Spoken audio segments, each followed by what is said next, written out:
An old spire stands tall before you. Alas, there's little reason to go poking around within.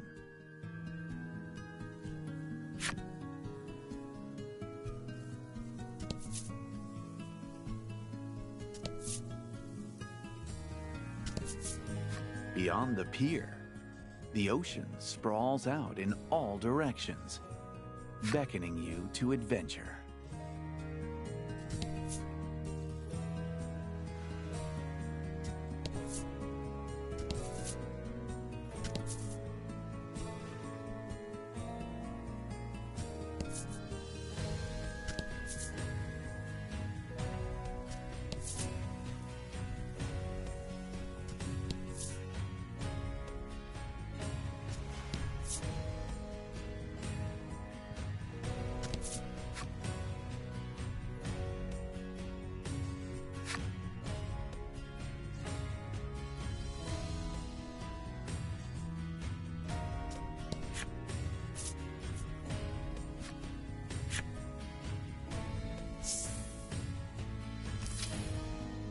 Gorgeous flower beds burst with blossoms that will one day wilt and wither away, much like Omega Village itself. This is a village that has accepted its fate to be but a moment in time, destined to fade.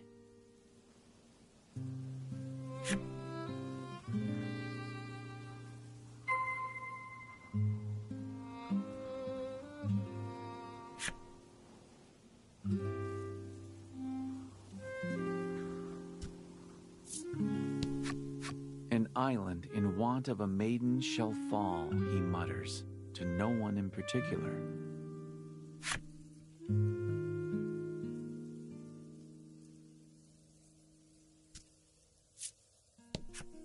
A lone woman diligently cleans the grounds of the maiden shrine.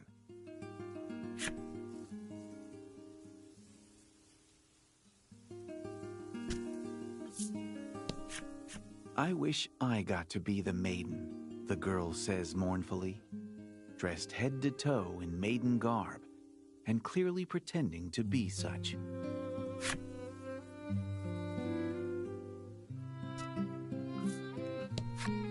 This might be the last time I see this flower bed, the boy says, gazing forlornly at the flowers.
How may I help you? The proprietor inquires.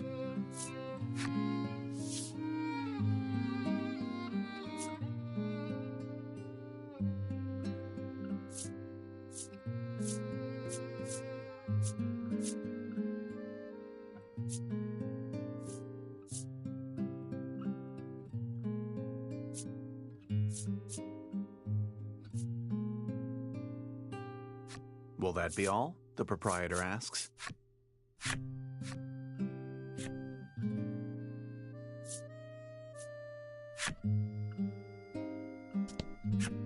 How may I help you? The proprietor inquires.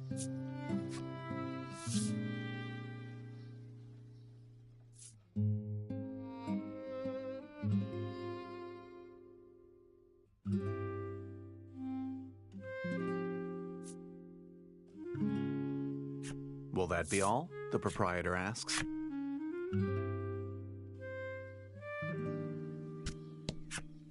Home sweet home.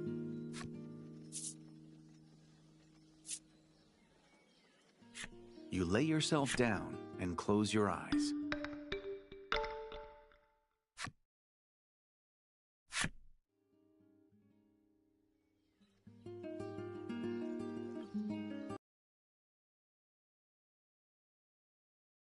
The windows are closed, and it's too dark to see much inside.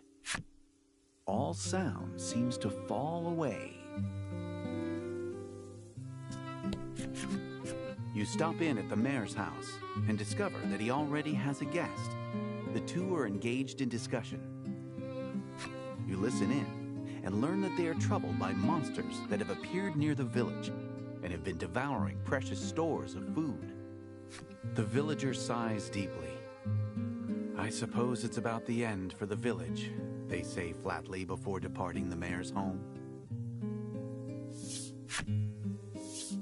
The man left standing in the room has a certain sagacity about him. He notices you waiting.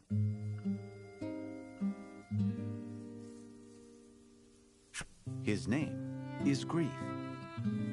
As the village's mayor, he spends his days dealing with all manner of happenings around town.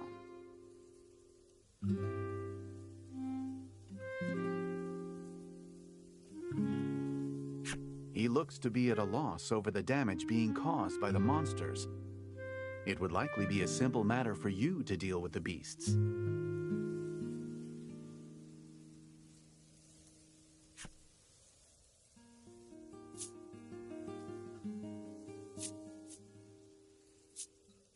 You offer to deal with the monsters, and Grief, this is part of your daily routine. You work to sort out the village's troubles in order to procure food to eat.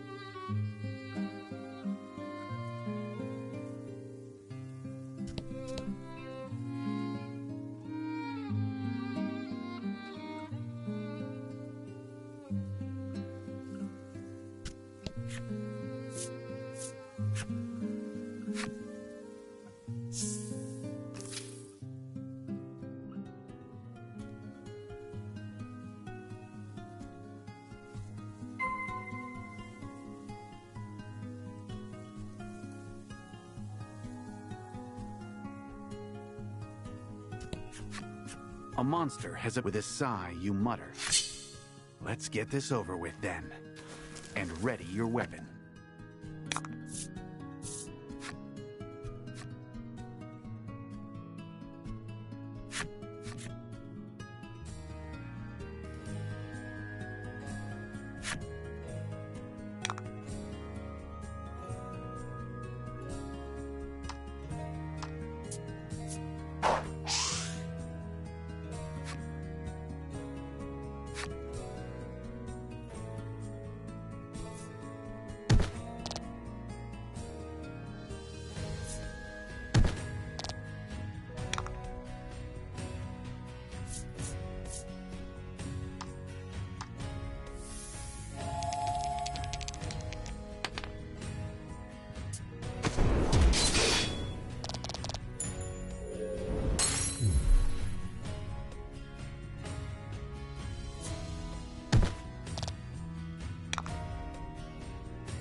With practiced skill, you swing your weapon.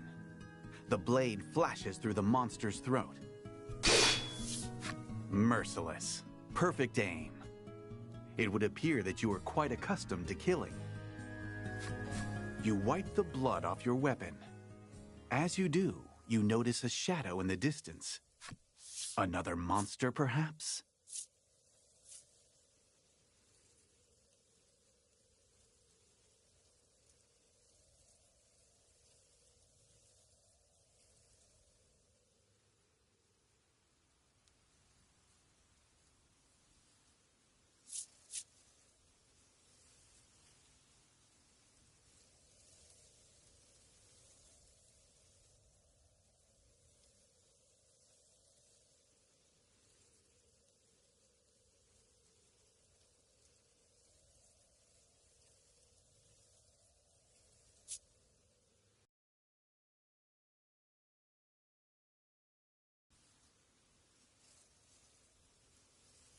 Silently, you creep up on the shadow and bring your blade down on it with practiced speed. But the shadow nimbly evades your strike and runs off. Whatever the shadow was, it was taken aback by your unexpected assault. It looks like it ran off in the direction of the spire near the village.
You stand before the Spirit Spire. This place, despite this, you say to yourself, I have to get rid of the monster, and decide to profane the place with your presence.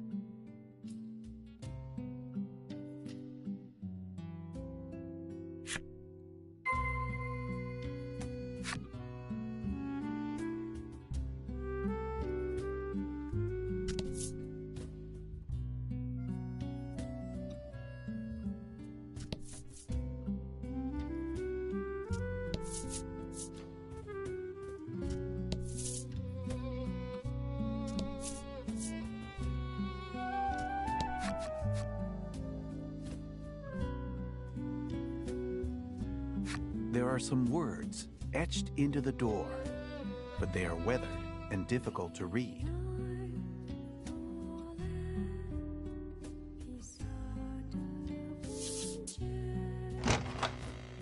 Worried though you are about whatever the words might say, you nonetheless try pushing the handle.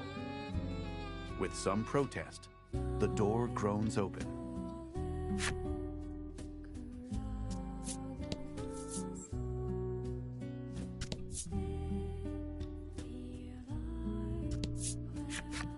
You spy the shadow of the monster you encountered earlier. Your insight that it had taken refuge in the spire has proven a good one.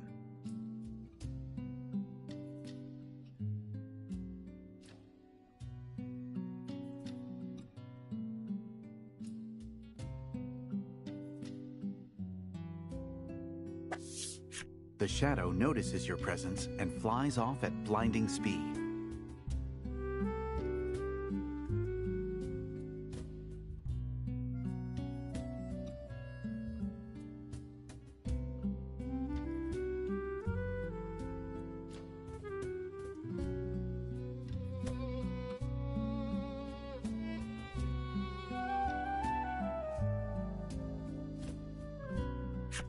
You can't help but admire the rapid escape, though it looks like you're back to chasing after a shadow.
You survey your surroundings, relying on the shafts of sunlight filtering in through the windows.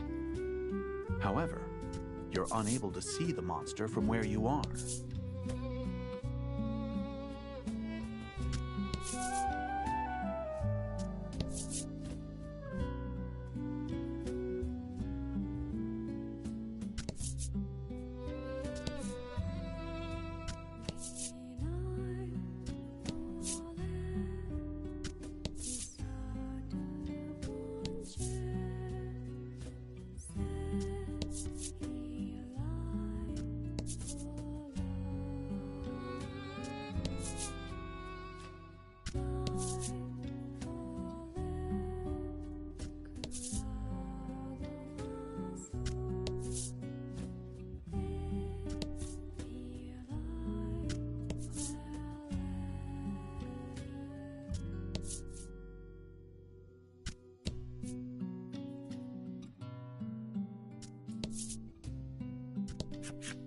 In the back of the large hall, there is an altar, which evinces a sense of deep mystery.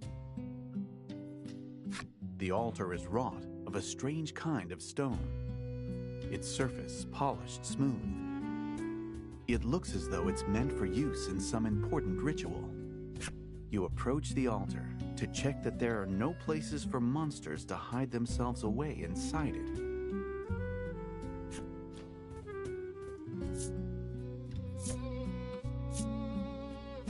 In reply to the mysterious and unidentifiable voice that suddenly rent the silence, you ask in a sharp tone, "Who's there?"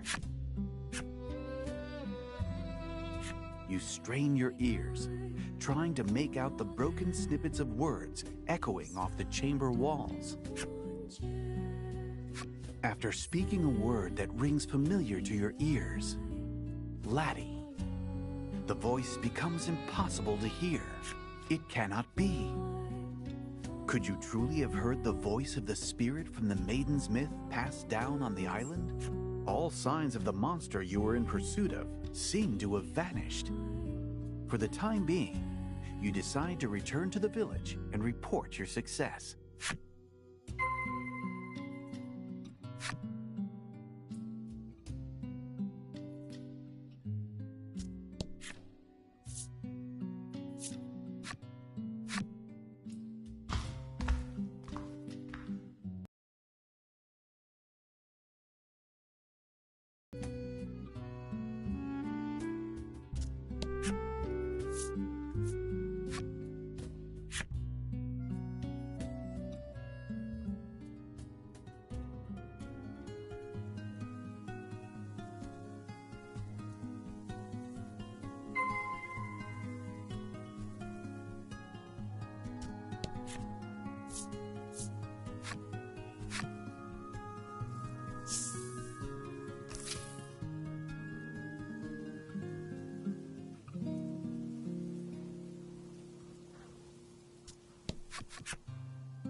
When you arrive at the mayor's house, there is a young visitor already there.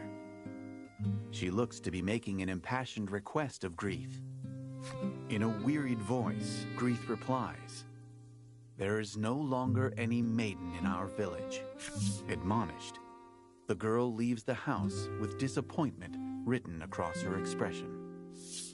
You inform the mayor that you've taken care of the monsters around town. As thanks for completing the job, the mayor hands you a basket of fruit. Oh, good, you think to yourself. Another day, another basket of fruit.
You re-enter the grotto and announce on a normal day, Laddie would already have zipped over to greet you.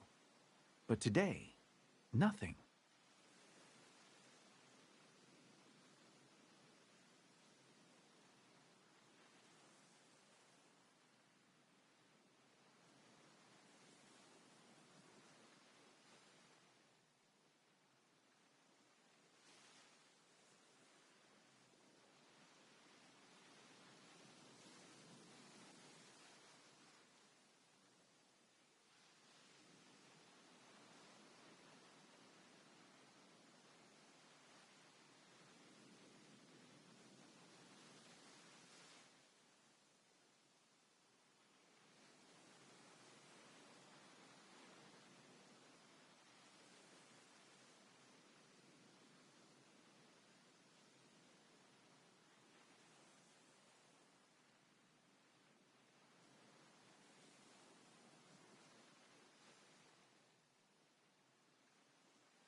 You walk over to Laddie and discover that she is sound asleep. Life in the grotto is not one of creature comforts, rather, a fair few inconveniences. You've tried several times to bring Laddie to the village, but she was adamantly opposed on every occasion. You sometimes catch glimpses of her face while she sleeps. Always it is contorted in anguish, as though she is in the throes of a terrible nightmare. You notice a bulky book lying open next to Laddie, filled with carefully drawn words and images. It seems to be some kind of picture book that Laddie made herself. You know, I confess, I am a bit curious. You can't help but feel like you ought to refrain. But in the end, you cannot overcome your curiosity and decide to take a look at the picture book. Beside evocative images of deep forests and towering mountain ranges, Laddie has written a story patterned after the maiden's myth.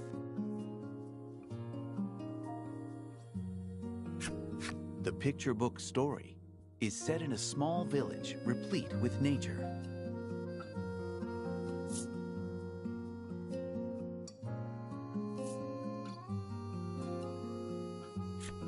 The village enjoys the promise of peace and tranquility, thanks to the young woman born to be the maiden. The maiden goes before the altar to perform a ritual, which invokes the power of a great spirit to protect the village. You look over the artwork, a spitting recreation of the altar you saw in the spire, and think back on the mysterious voice. The voice claimed it was a spirit, and you're certain it spoke Laddie's name. You are so caught up in the thoughts racing through your head that you fail to notice Laddie had awakened. Laddie seems embarrassed that you've seen her book. Tears prick the corners of her eyes. If Laddie were indeed the maiden, it would be no exaggeration to call her the very light of hope, a protective force that could save the island from its encroaching ruin. With faint expectation tightening your chest, you consider taking her to the altar in the spire.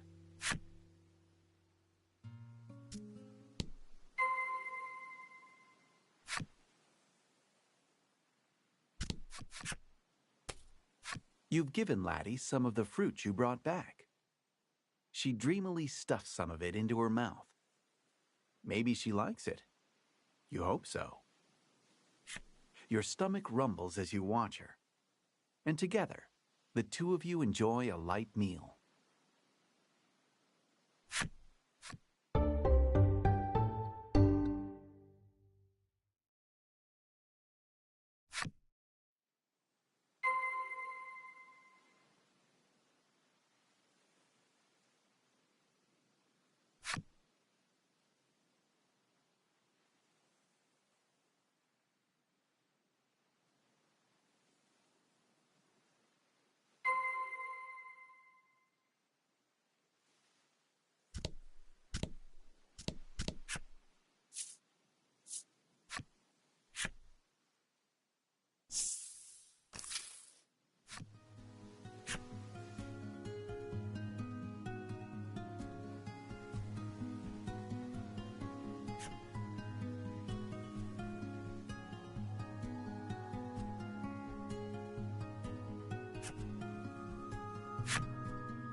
You take Laddie with you and return to the spire.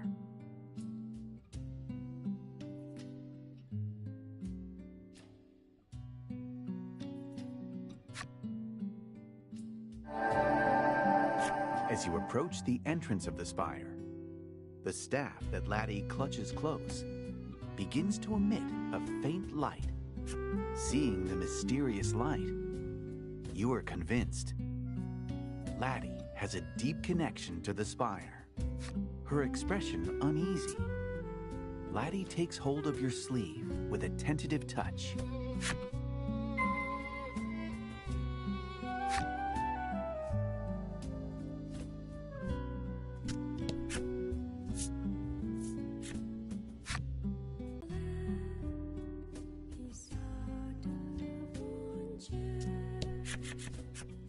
You stand before the altar once more, bathed in an air of mysticism.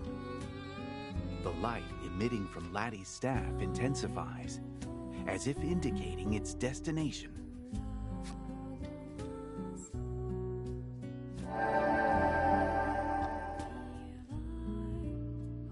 In response to the enigmatic voice, Laddie's staff exudes a dazzling light.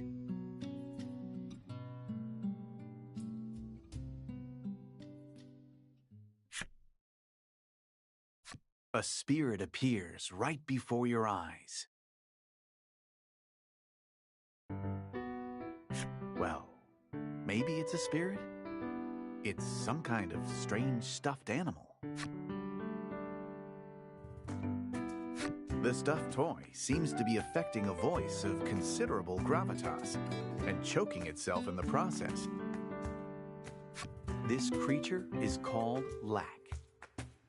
Though you cannot be certain it speaks the truth, it claims to be a spirit. You approach, hoping to ask about the maiden.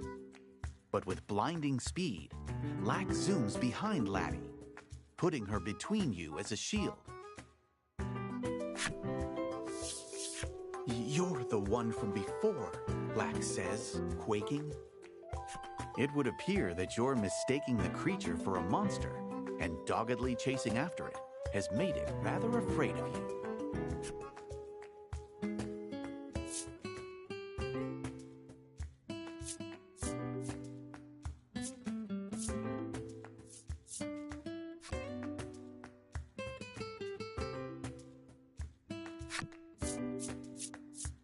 You hold out an offer of reconciliation, and Lack takes it and immediately starts munching away. Between bites, it says, "You've got some good taste there." You're not really sure if the make good worked out, but in any event, Lack looks willing to listen to you now. You ask about the maiden once more, and Lack begins to talk a lot. It seems to enjoy doing so.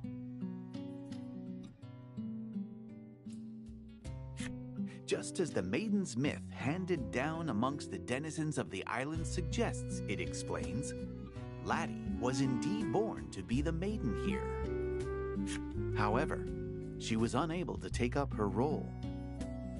This has caused no small amount of distress over the island's inevitable destiny to sink beneath the raging waves. Lack concludes with a proposal. How's about you go and meet with the other maidens and fetch the maiden's relics?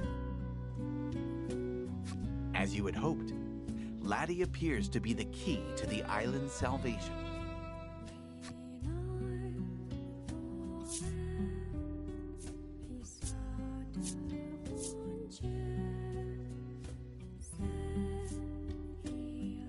This island is not the only one home to a spirit. There are islands throughout this archipelago, and upon each dwells one of the 4 maidens who govern their own spirit. The self-proclaimed spirit explains that if you bring the maiden's relics that each of these maidens possess back to this spire, Laddie shows the staff in her hand, wearing an expression that seems to say, "This is a maiden's relic."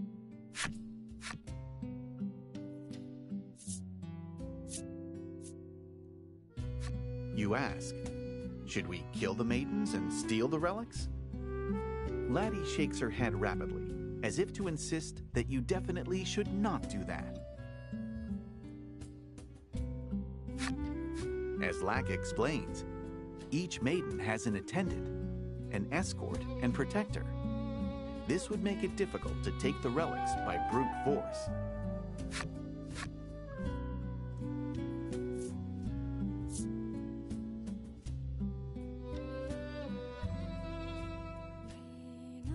If Laddie becomes a maiden and performs the maiden's ritual at the altar, the island can be saved.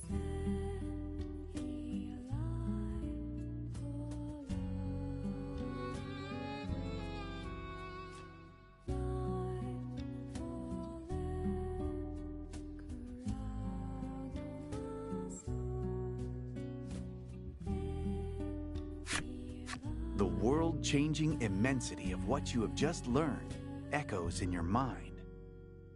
It takes you a little while to fully digest it.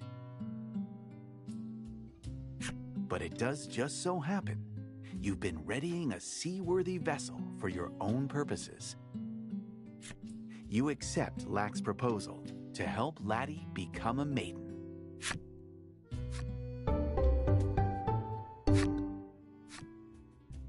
So, you want me to poof you back to the entrance? You decide to make for the spot.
You come across an open-air stall. A sign reads, "Huge Sale."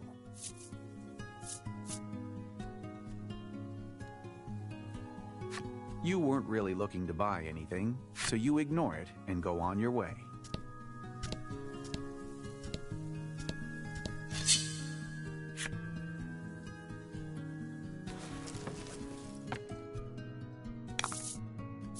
Show 'em what you got.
fight him off.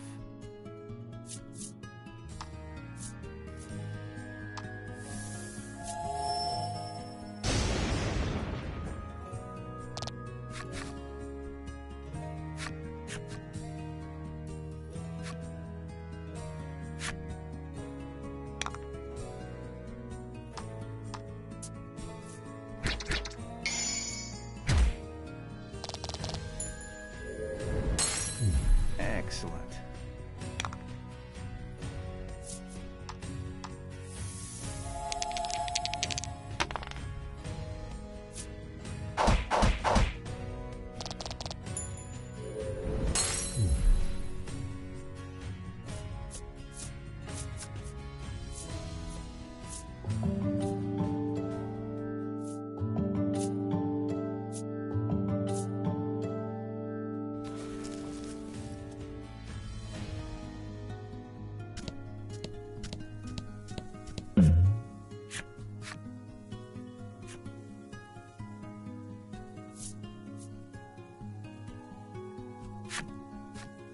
As you peer into the stall, a merchant whirls around to greet you.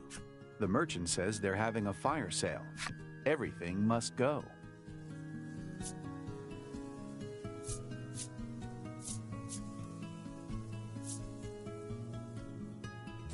The merchant says it's time to move on and begins closing up his stall. You cannot shop here anymore.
And fight.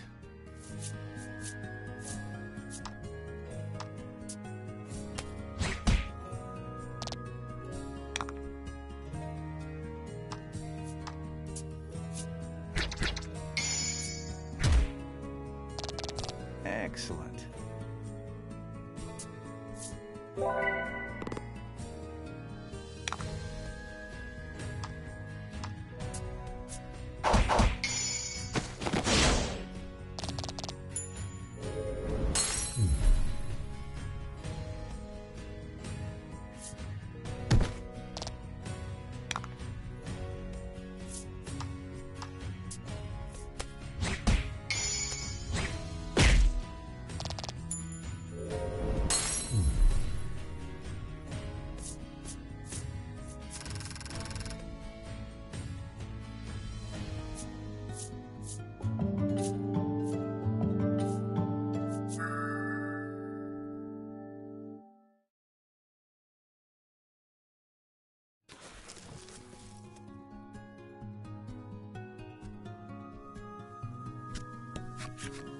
Accompanied by your new allies, you make to enter the village. But Laddie seems to find something about this idea disagreeable and clings to a tree nearby, refusing to budge. "Oh, I got this one," says Lack, evidently with some kind of plan in mind. The fluffy creature begins to chant a sort of mysterious spell.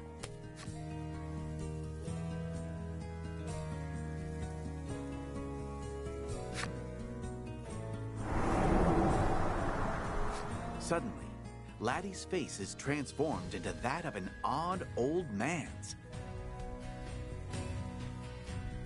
Laddie touches her transformed visage and then gives a thumbs up, perhaps as if to say, "Good job."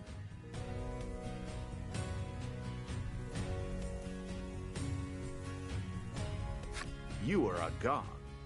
But Laddie looks sideways at you as she walks into the village, her identity now safely hidden.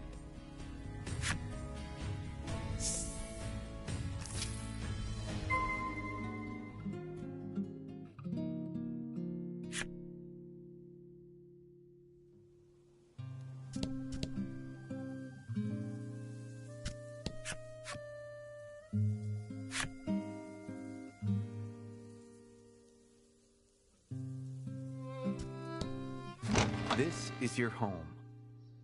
A desk pushed up near the wall is adorned with an unfurled map and a scattering of books.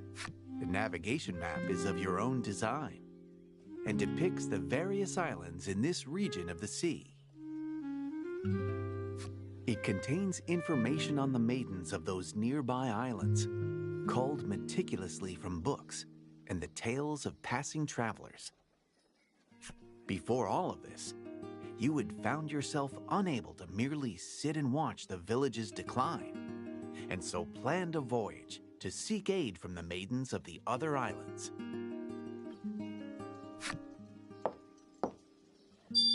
After popping into the back room, you emerge with a carefully polished ship's wheel and present it to your It is the final piece of the ship you restored at the grotto.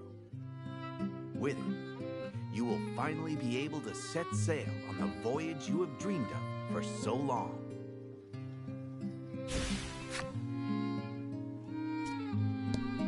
You have made ready for the voyage, but before you set sail, you decide to stop in at the mayor's to say your farewells.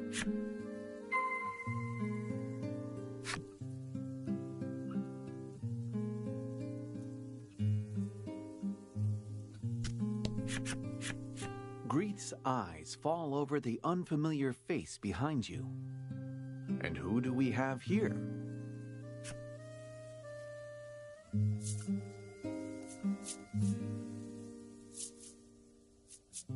At your quick response, Greeth blinks a few times in confusion. His eyes dart back and forth between the pair of you, as though his brain is putting together the pieces of a complex puzzle. At length, he offers a deep nod. You'll need to clear up the misunderstanding later. Changing the subject, you explain to the mayor that you'll be leaving the village for a little while on a voyage to save the island. You felt sure that the mayor, with his love of the village, would see you off with a smile.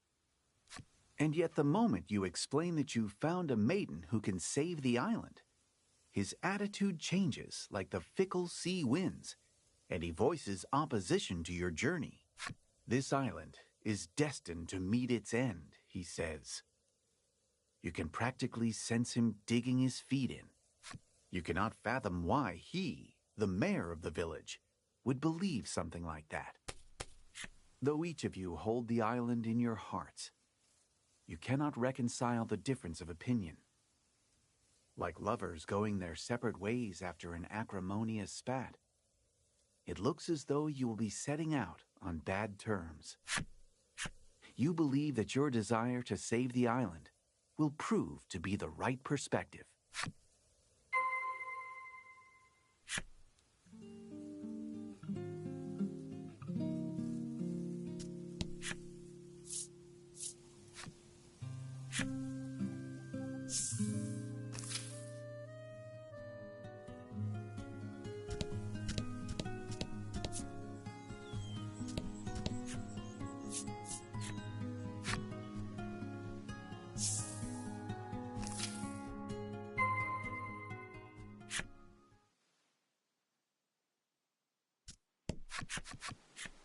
Your ship, your trusted companion, once a mere wrecked husk that you labored to bring back to life with months of sweat and toil.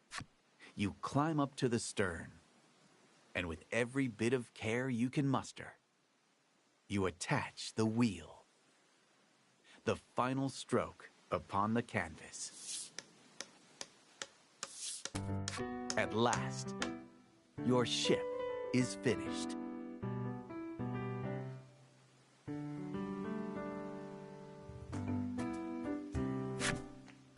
The vessel's design is patterned after a great whale. There are a number of mismatched parts, but that particular quirk only makes you love it all the more. As you look over your handiwork, you realize that your companion on this upcoming journey will need a name. What would a fitting name be, you ponder?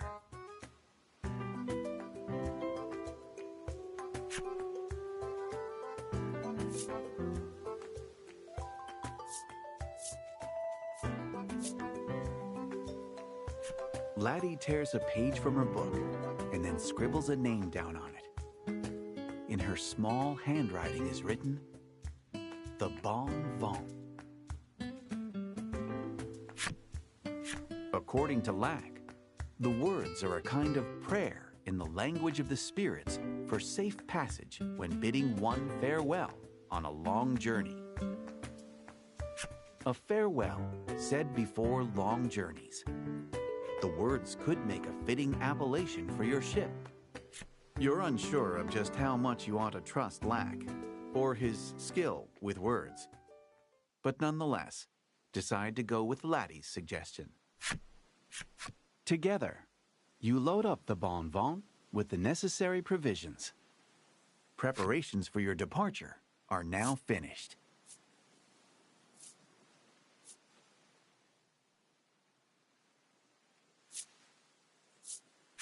You throw your hands upon the ship's wheel and shout, "Weigh anchor!" with gusto.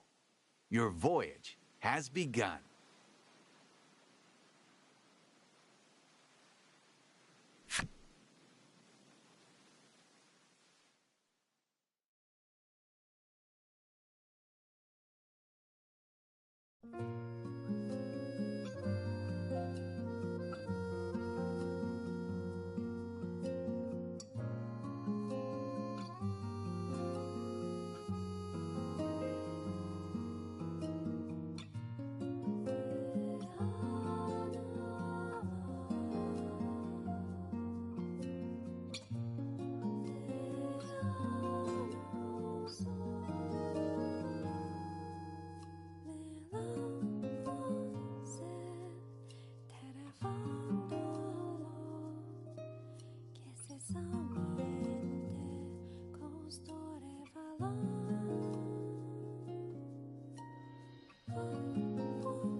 Though your ship had long since forgotten the taste of seawater, it nonetheless cuts through the waves like a fillet knife through fresh fish.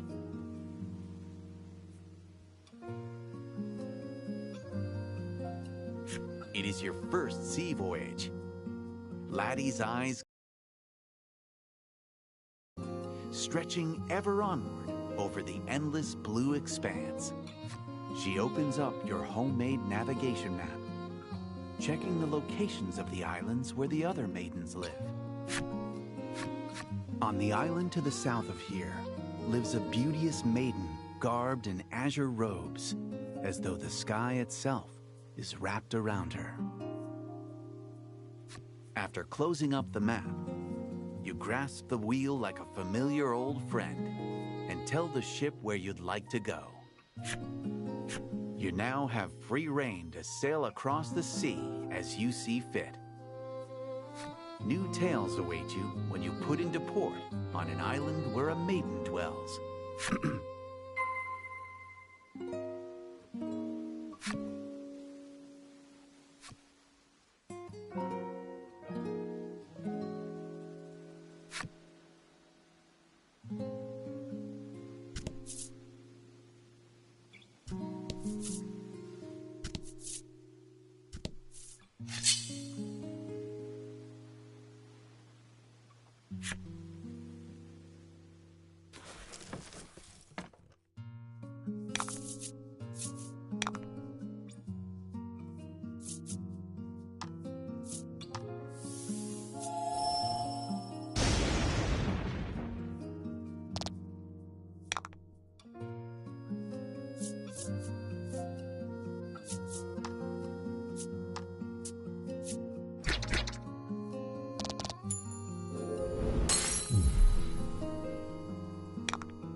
You spot something blown into the sky from a whale's spout.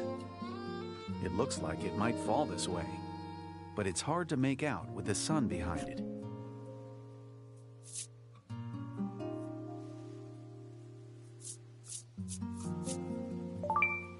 You open your arms wide, and into them falls a fish. It's a fat, tasty-looking fish. Your companion's stomachs growl at the sight of it. Recalling it's about time to eat, you deftly prepare it and share a friendly meal.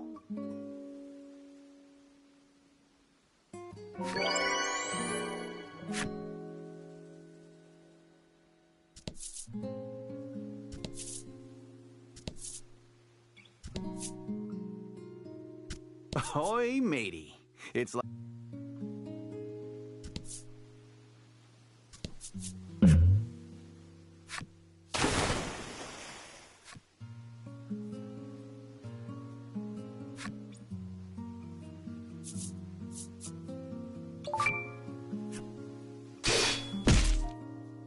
You hurriedly draw your sword and strike the falling object. It turns out, it was a monster. The blow you struck has it disoriented.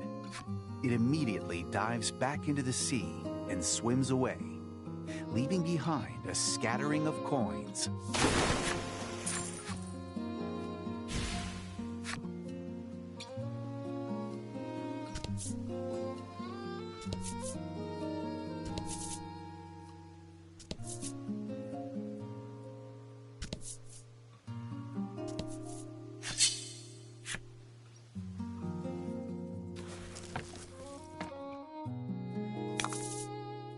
Don't hold back.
I don't know what it is.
opposite.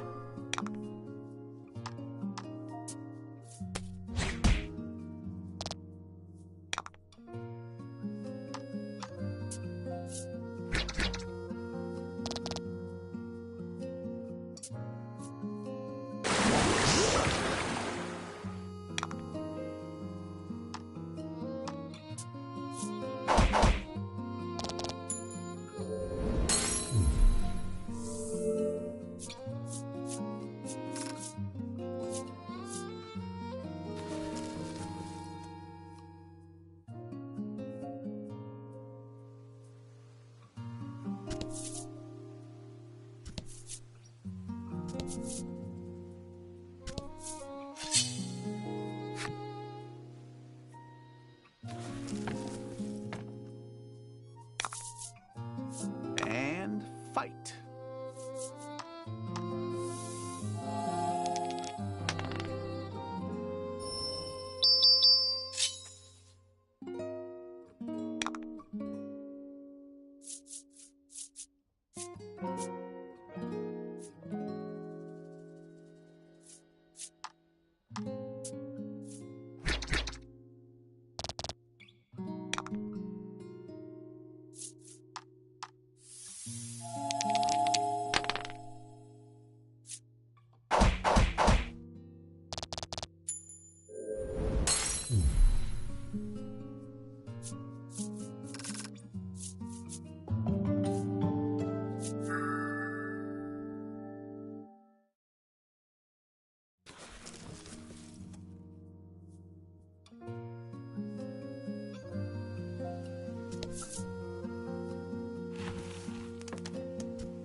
Ah, the Great Open.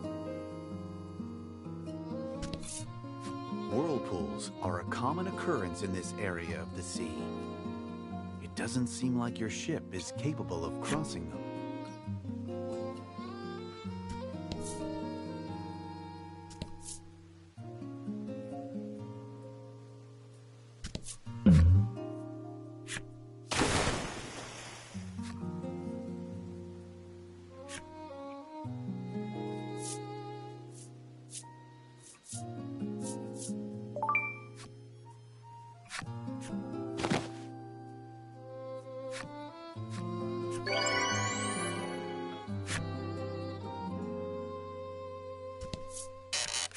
You discover a shipwreck.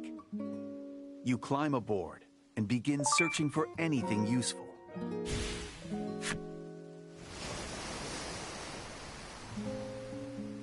When you return to your vessel, the shipwreck sinks silently into the sea.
Fortune favors the bold.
Congrats.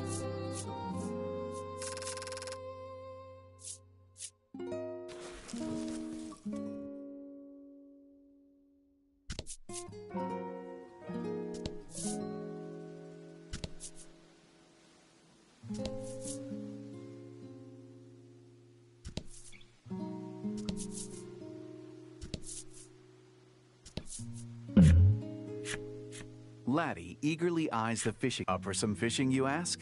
Except, it turns out she's never fished before. You show her how to hold the rod, and she casts the line into the water. Almost instantly, the rod begins to bend. You'd better tell her when to pull up.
The rod bends and fits and starts.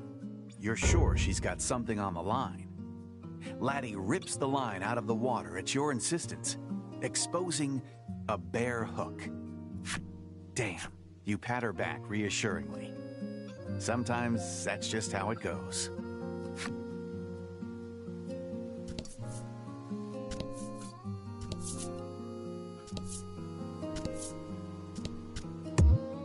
Oh, yeah, you can't cross whirlpool cards.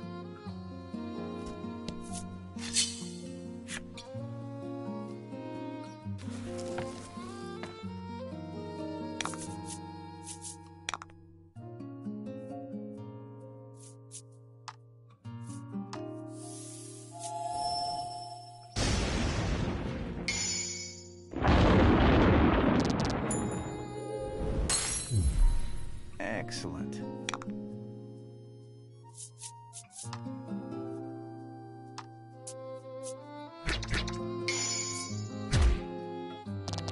Magnificent.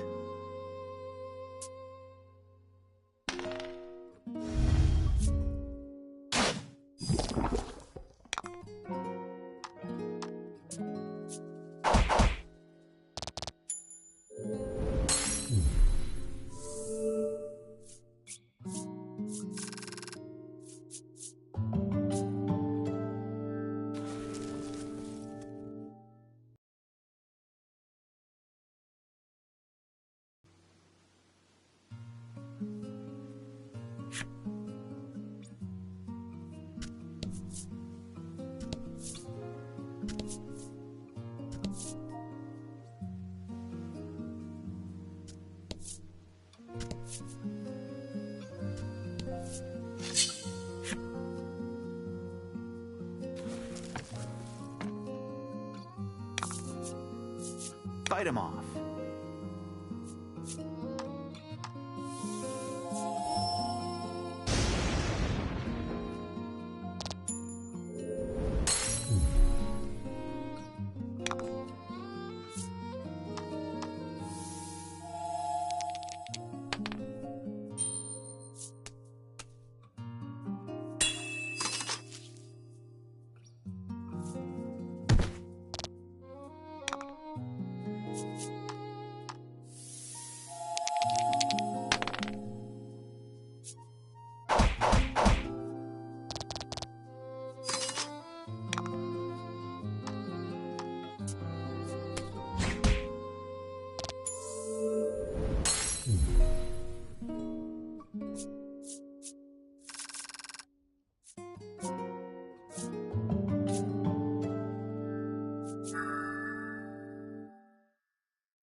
And fight.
Fight him off.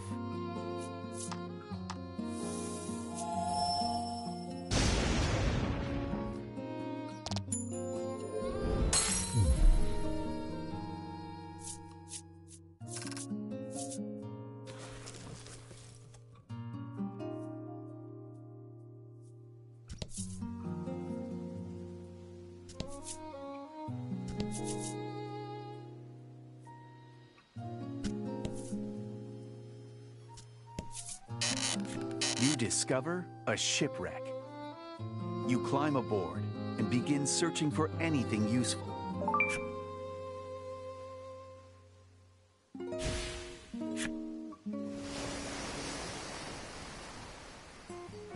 When you return to your vessel, the shipwreck sinks silently into the sea.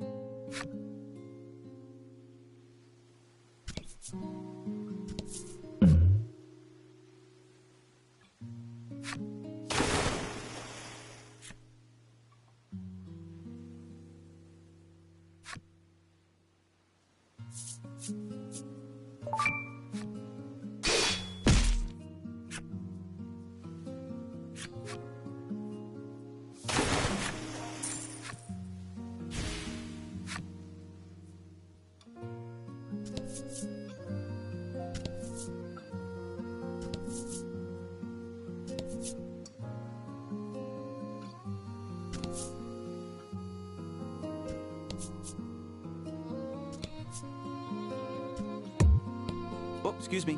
You can't go into an island while you're still on your ship, okay?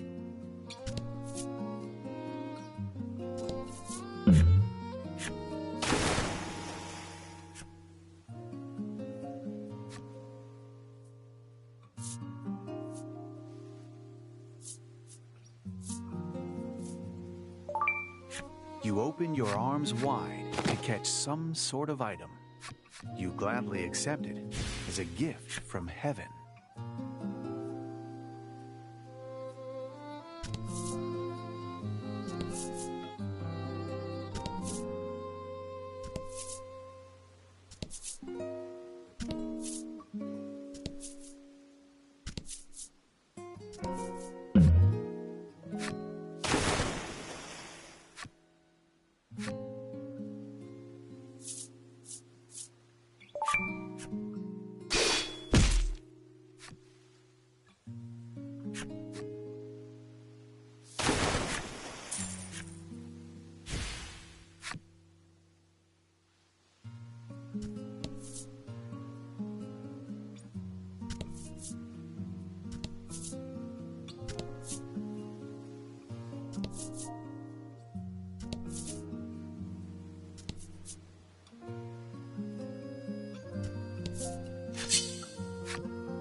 Don't hold back.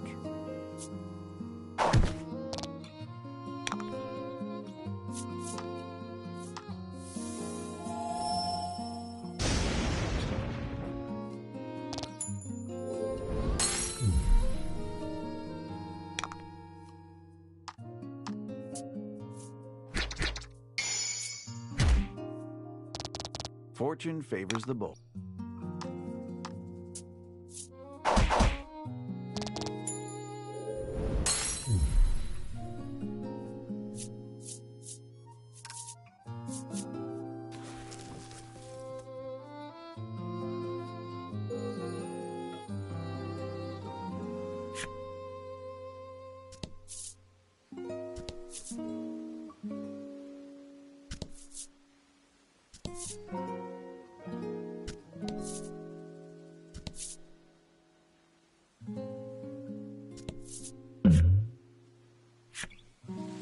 You approach the remains of a ship floating in. As you do, Laddie pulls something up out of the water.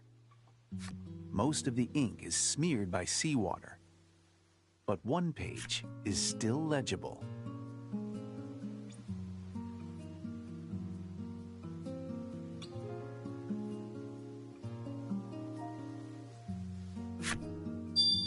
On that same page, you see a map detailing where the shipwreck can be found.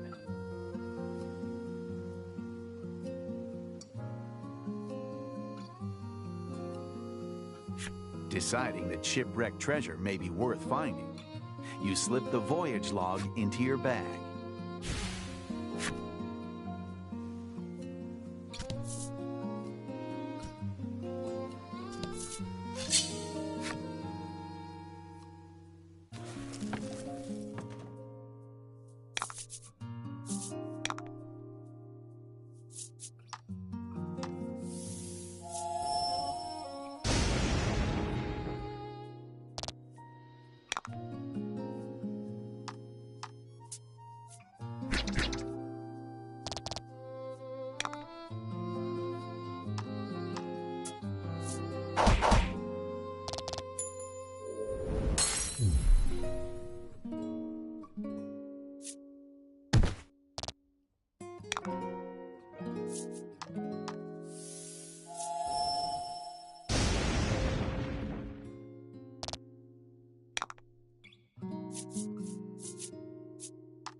Good work.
Fight him off.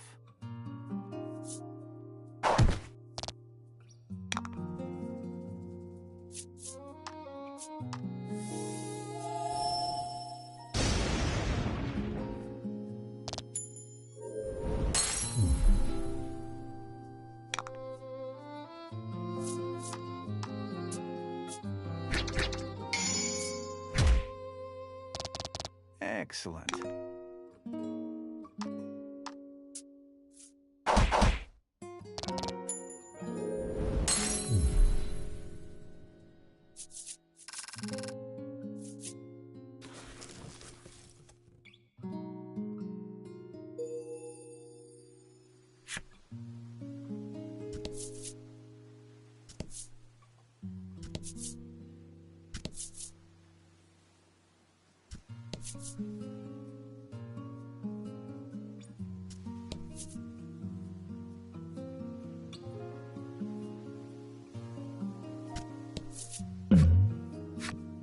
You catch Laddie stealing glances at the fishing rod on the boat. Perhaps she'd like another shot at glory. With your guidance, she clumsily, haltingly readies the rod and casts the line into the water. Minutes pass. Suddenly, the rod jerks toward the water. Laddie, panic in her eyes, looks to you for help. The end of the rod whips toward the water. This is it, the big one. You turn to assist Laddie just in time to watch the rod fly out of her startled hands. Alas, she looks up at you, her eyes welling up with tears. We can always buy another rod, you reassure her, placing a hand on her shoulder.